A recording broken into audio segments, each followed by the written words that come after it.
Welcome. In this video I will show you how to fix low audio volume levels or speaker distortion on your Motorola Moto G10 smartphone.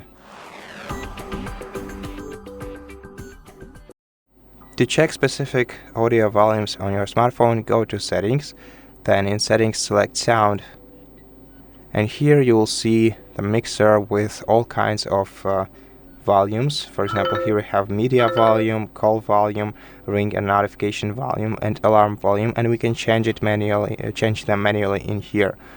Besides, check audio effects.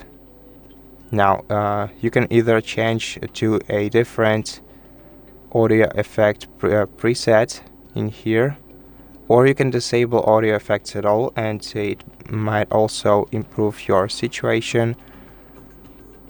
And for physical inspection, which is more about speaker distortion, just clean the speaker grill on the bottom edge of your smartphone.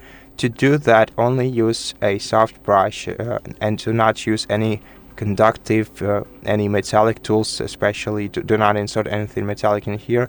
The best option is using a soft brush to gently brush out any debris or dirt that could have got stuck in here. And then check your audio quality once again. And that's it for this video. I hope that it helped you, and if it did, please consider subscribing to our channel, leave us a like in the comment below, and I'll see you in the next one.